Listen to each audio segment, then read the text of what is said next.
बिस्मिल्लाहिर्रहमानिर्रहीम। यूट्यूब के प्यारे दोस्तों, अस्सलाम वालेकुम। ये नावल कालिज कलियां और भंवरे 2000 में प्रोफेसर अकरम नियाजी पाई हेल एशियन चैंपियन ने 2000 में लिखा, जिसके कई एडिशन छप चुके हैं। ये नावल लाहौर के उस दौर का है जब पाकिस्तान में मोबाइल सर्विस मौजूद नहीं थी। कायरीन की सहूलत के लिए अब इसकी तहरीर को यूट्यूब पर पेश किया जाता है। उम्मीद है कमजोरियों के बावजूद पसंद आएगा। मजीद अपनी राय इस नंबर पर व्हाट्सएप करें या ईमेल करें। वो दबे पांव झाड़ियों की ओट लेकर निहायत मुहतात अंदाज में चलता हुआ उनके करीब हो गया। उसने पत्तों को एक तरफ करके देखा तो उनका पहलू उसकी तरफ था। अब उनकी आवाजें भी उसको साफ सुनाई दे रही थीं। साबिर अनम के जानों पर सर रखकर लेटा हुआ था। अनम हाथ से उसके सर में कंघी कर रही थी। साबिर ने अनम का दूसरा हाथ अपने हाथ में लिया हुआ था। अनम कह रही थी, साबिर, ये कितने खूबसूरत लम्हात हैं। काश हम इस तरह जिंदगी गुजारते। जी चाहता है वक्त ठहर जाए और ये लम्हे कभी खत्म ना हो और तमाम उम्र तुम इसी तरह मेरे साथ लेटे रहो। साबिर ने प्यारे लहजे में कहा, अनम, तुम बहुत खूबसूरत हो। तुम्हारा मासूम खूबसूरत प्यारा जिस्म हमेशा मेरे ख्यालों में रहता है, लेकिन मुझे इन सब से बढ़कर जो चीज़ प्यारी लगती है वो तुम्हारा दिल है, जिसमें मैं बसा हुआ हूँ। मुझे कभी अपने दिल से ना निकालना। मुझे इसमें हमेशा हमेशा के लिए रहने दो। साबिर ने फिर कहा, अनम सुनो। कहो साबिर, मैं सुन रही हूँ, अनम ने जवाब दिया। साबिर ने कहा, मेरी प्यारी अनम, जब मुझसे दिल भर जाए तो मुझे जहर दे देना, मगर कभी भी एक लम्हे के लिए भी मुझे ऐसा ना लगे कि तुम मुझसे बेजार हो गई हो। अनम, मेरी मिसाल एक ऐसी इमारत की है जो बाहर से बहुत मजबूत है। ऐसी मजबूत इसको जितनी चोट लगे उस पर कोई असर नहीं होगा। इस इमारत के अंदर एक खास कमरा है जिसे मैंने एक मेहमान के लिए सजा रखा है, जिसकी दीवारें बहुत खूबसूरत और नफीस हैं। अगर उस कमरे में कोई आंच आती है तो पूरी इमारत गिरकर तबाह हो जाएगी। जानती हो वो कमरा कौन सा है और मेहमान कौन है? सुनो, वो कमरा मेरा दिल है और वो मेहमान तुम हो। तुम मेरे दिल में दाखिल हो चुकी हो। प्लीज़ इस कमरे का ख्याल रखना, इसको ठेस ना पहुंचने देना, वरना मैं मर जाऊंगा। मेरी बात पर अमल करोगी ना? अनम ने मोहब्बत भरे लहजे में कहा, नहीं, मैं तुम्हारी जान का नहीं बल्कि अपनी जान का भी ख्याल रखूंगी, और मेरी जान का नाम है साबिर। फिर जरा तवक्कुफ के बाद अनम बोली, साबिर, तुम मुझे बहुत प्यार देना और मेरा ख्याल रखना मेरी जान। साबिर ने जवाब दिया, मैं बहुत चाहा जाना चाहता हूँ। हंजला ये सब कुछ देख और सुन रहा था। वो भी आहिस्ता आहिस्ता सांस ले रहा था ताकि लोग इसकी मौजूदगी का एहसास ना कर सकें। वो हैरान था कि सिर्फ एक माह के अरसे में वो लोग एक दूसरे के इतने करीब आ चुके थे, क्योंकि वो जिस इलाके से आया था वहाँ तो अपनी मंगेतर को देखने के लिए भी एक अरसा लग जाता था, और किसी गैर लड़की से बात करना तो दरकिनार, उसको जी भर कर देखना भी नामुमकिन होता था। हंजला उनकी बातें सुन रहा था कि कानों में कुछ लोगों की बातें करने की आवाजें आईं। साबिर और अनम उठकर तेज तेज कदमों से एक तरफ चल पड़े। हंजला भी दूसरी तरफ झाड़ियों से निकलकर एक पगडंडी पर चलने लगा। उसने देखा कि साबिर और अनम दूर चक्कर काट कर वापस अपनी जगह पर जाने लगे जहां तमाम लोगों ने इकट्ठा होना था। हंजला इन आवाज़ों की तरफ चल पड़ा जो उसके ख्याल के मुताबिक उसके साथियों की थी। थोड़ी देर के बाद अपने साथियों से जा मिला जो वहाँ के चौकीदार से छांगा मांगा के मुतालिक मालूमात ले रहे थे और साथ साथ गपशप भी कर रहे थे। सामने होते ही असद ने हंजला से कहा, यार, तुम अकेले क्या करते फिर रहे हो?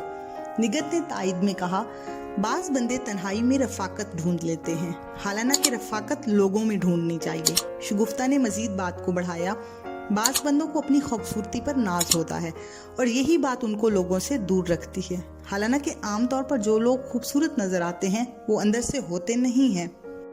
हंजला ने मुस्कुराते हुए जवाब दिया, लगता है किसी खूबसूरत से मासूफा का दिल मजरूह हुआ है, इसीलिए मासूफा हर चमकती हुई चीज को लोहा समझने और समझाने पर बाजिद हैं। इस बात पर तमाम लोगों ने कहका लगाया और चलने लगे। कुछ देर बाद वो वापस पहुंच चुके थे। हंजला अनम और साबिर का बगौर जायजा ले रहा था। उसने निहायत गौर से देखा। एक बात जानने के बाद मुस्कुराकर रह गया। हंजला ने देखा कि साबिर के हाथ की पिछली जानिब एक छोटा सा रंगीन निशान था और उसी किस्म का रंगीन निशान उसी तरफ कमीज के बाजू के ऊपर कोहनी के करीब भी था। जबकि उसका रंग और अनम की लिपस्टिक का रंग एक जैसा था। ये देखने के बाद हंजला चलकर साबिर के पास आया और साबिर को साइड पर ले जाकर कहा, तुम्हारे हाथ और बाजू के निशान तुम्हारी शिकायत कर रहे हैं। साबिर ने परेशान सा होकर खौफजदा नजरों से उसकी तरफ देखा तो हंजला ने कहा कि ऐसी कोई बात नहीं, मगर दूसरे लम्हे ही साबिर ने संभलते हुए कहा, तुम्हें कोई गलत फहमी हुई है, मैं तुम्हारी बात का मतलब नहीं समझा। हंजला ने कहा, मतलब बाद में समझना, पहले रुमाल से इस निशान को साफ कर लो। साबिर ने कहा, निशान तो मैं साफ किए देता हूँ, मगर तुम कहना क्या चाहते हो? हंजला ने कहा, यार मैं कहना वही चाहता हूँ जो तुम समझ रहे हो, तुम खामखा परेशान ना हो, बस जल्दी से ये निशान साफ कर लो। साबिर ने झिंझलाकर कहा, यार आखिर क्या बात है, तुम सच सच बता दो, मुझे तुम्हारी बात की समझ नहीं आ रही। हंजला ने राजदारी से मुस्कुराते हुए इशारा किया और कहा, जनाब क्या ये निशान और अनम की लिपस्टिक एक रंग के नहीं हैं? और लिपस्टिक जो पहले उसके होंठों पर शोख थी लेकिन अपना कुछ रंग इधर छोड़कर मध्यम पड़ गई है। मोहतरम यही बात है और कोई खास बात नहीं। साबिर अपनी ढिठाई पर डटा रहा। हंजला ने उसे मजीद छेड़ा। हंजला दिल ही दिल में लुत्फ अंदोज हो रहा था। उसने साबिर से मजीद बात नहीं की। हंजला ने सोचा कि हल्की फुल्की छेड़छाड़ से दोनों को तंग किया करेगा। चाय पीने के बाद तमाम लोग बस में सवार होने लगे। असद ने हंजला से कहा कि अगर वो उनके साथ कार में जाना चाहे तो उनके पास जगह है। हंजला ने लम्हा भर सोचा, फिर उनके साथ कार की तरफ चल पड़ा। वो रास्ते में गपशप करने लगे। हमाद ने हंजला को मुखातिब करते हुए कहा, यार तुमने कभी कोई लड़की घेरी है या अभी तक ऐसे ही फिर रहे हो? हंजला ने कहा, मैं यहाँ पढ़ने के मकसद से आया हूँ, ना कि कोई लड़की घेरने। हंजला ने सोचा कि इंसान का खुद अपने मुतल्लिक बताने से बेहतर है कि तरीके से दूसरों को खरीदा जाए और उनके हालात से बाखबर रहा जाए। ये सोचते हुए उसने हमाद से सवाल किया, तुमने कोई मार का सर अंजाम दिया है तो बताओ। हमाद बोला, मैं तो अभी देख रहा हूँ कि किससे दिल लगाऊं। इतने में असद का कज़न जो उनके साथ था, 1 साल सीनियर था, वो MA पॉलिटिकल साइंस का स्टूडेंट था, बोला, इस बार इलेक्शन की क्या पोजीशन है? तुम्हारी क्लास किस तरफ माइल है और किस पार्टी को वोट देगी? असद ने कहा, हमारी क्लास में तो किसी को पता ही नहीं कि कॉलेज के इलेक्शन होना है। ये जिक्र तो हम तुम्हारे मुंह से सुन रहे हैं। वैसे कब हो रहे हैं इलेक्शन और इस दफा कौन सी पार्टी पोजीशन में है? अमजद ने कहा, कोशिश तो दोनों पार्टियां कर रही हैं। एक तरफ वो रवायती मजहबी पार्टी है जो मजहब के ठेकेदार हैं और दूसरी तरफ हमारी पार्टी है। इंशाल्लाह इस दफा इलेक्शन हम ही जीतेंगे, लेकिन मेहनत करनी पड़ेगी। तुम लोग अपनी क्लास के तमाम वोट लेकर दो। असद ने कहा, हमारी क्लास में तो शायद मुखालफों को एक वोट भी ना मिल सके, लेकिन यार तुम्हारी पार्टी जीतने पर अपने काम तो होंगे। अमजद ने जोशीले अंदाज में कहा, होंगे क्यों नहीं? पहले भी हमाद और तुम्हारा दाखिला तुम्हारी पसंद के मजमून में हुआ कि नहीं? और अब जरा इलेक्शन जीतने दो, फिर मेरे साथ तुम्हारी भी 5 उंगलियां घी में और सर कढ़ाई में होगा। हंजला अपने कमरे में पहुंचा तो इजाज सो रहा था। इसने उसे जुगाना मुनासिब नहीं समझा और खुद क्लब चला गया। वापस आया तो इजाज जाग रहा था। दोनों उस से फ्री होकर खाने के लिए तैयार हो गए। हंजला ने जानबूझकर इजाज से सवाल ना किया। वो देखना चाहता था कि इजाज किस तरह अपनी कहानी शुरू करता है, क्योंकि वो जानता था थोड़ी देर बाद अगर उसने सवाल ना किया तो इजाज के पेट में दर्द शुरू हो जाएगा। आखिर वही हुआ। खाने से वापसी के थोड़ी देर बाद ही इजाज ने खुद ही अपनी लव स्टोरी सुनाना स्टार्ट कर दी और कमरे में आते हुए एक सर्द आह भरकर बिस्तर पर धड़म से गिरा और जोर से कहा, हाय मेरी किस्मत, कितने खूबसूरत दिन हैं। वाकई लाहौर जिंदाने शहर कहलाने के काबिल है। हंजला ने कोई तबसरा नहीं किया और चुपचाप उसकी तरफ मुंह करके अपनी हंसी जब्त करके मुस्कुराता रहा। इजाज थोड़ी देर बाद चुप रहकर फिर बोला, यार हंजला क्या बात है, आज तुम चुप हो, कोई बात भी नहीं कर रहे, खैरियत तो है? सुनाओ पिकनिक कैसी रही? नबीला और निकत का क्या हाल है? कोई बात हुई उनसे या अभी तक चुप का सिलसिला चल रहा है? यार घास डाल दो थोड़ी सी उन बेचारियों को, कितने जालिम इंसान हो। सिनफे नाजुक का भी तुम्हें जरा ख्याल नहीं। खूब मजे करो। वैसे अगर नबीला से तुम्हारी दोस्ती हो जाए तो वो बेबाक लड़की तुम्हारे दिन खूबसूरत बना देगी। हंजला अब रुख फेर कर इजाज की तरफ मुस्कुरा रहा था और तवज्जो से उसका चेहरा पड़ रहा था। फिर जरा आगे होकर बोला, जनाब मुझे लेक्चर देने की जरूरत नहीं, लेकिन तुम्हारी एक बात का शुक्रिया। वो जो तुमने कहा कि गाफिल ना रहा करो, तो अब मैं इर्द गिर्द तवज्जो देता हूँ और उनसे काफ़ी बातें सीखने की और समझने में मदद मिलती है।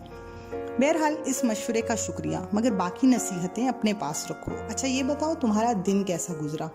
इजाज ने एक लंबी आह भरते हुए कहा, यार बहुत खूबसूरत, बहुत ही ज्यादा खूबसूरत। खुदा दुश्मन को भी जिंदगी में ऐसा दिन जरूर दे। कोमल आज पहले से ज्यादा खूबसूरत लग रही थी। पता नहीं उसने इतनी खूबसूरत बातें कहाँ से सीखी हैं, और उसने मुझे इतना प्यार दिया कि मज़ा ही आ गया। आज पहले तो उसको ड्राइविंग सिखाता रहा, फिर हमने एक बड़े होटल में खाना खाया। इसके बाद हम अपनी कोठी पर चले गए, जहां हम 4 घंटे मीठी मीठी बातें करते रहे, और वक्त ऐसे गुजरा जैसे अभी सुबह हुई हो और अभी शाम। पूरे दिन की रफाकत के बाद शाम को बिछड़ने के लिए दिल ही नहीं कर रहा था। हंजला ने हैरत से पूछा, कोठी? कौन सी कोठी? किस कोठी में तुम बैठे रहे हो? और किसकी थी वो कोठी, और कोठी वाले कहाँ थे जिन्होंने तुम्हें घंटों गैर महरम के साथ बैठने की इजाजत दी हुई थी? इतने सारे इकट्ठे सवाल सुनकर इजाज ने बताया, वो कोठी उनकी जाती है और मॉडल टाउन में है। उसके वालिद साहब भी जब कभी लाहौर आते हैं तो उसी कोठी में ठहरते हैं। वहाँ एक छोटी सी फैमिली रहती है जो उनकी मुलाजिम है और कोठी की देखभाल करती है और खिदमत करती है। हंजला ने कहा, तुम उनके सामने एक गैर लड़की के साथ इतनी देर अकेले रहे, वो क्या समझेंगे? प्यारे यूट्यूबर्स, प्लीज़ आप हमारे चैनल को सब्सक्राइब करें, लाइक करें और शेयर करें, और घंटी के निशान को दबा दें ताकि हमारी हर आने वाली वीडियो आप तक पहुंच सके और हमारी हौसला अफजाई हो सके। जी तो दोस्तों, आज के लिए इतना ही। बकिया नावल आप अगली किस्त में पढ़ और सुन सकते हैं। इजाज़त दीजिए। अल्लाह हाफिज़।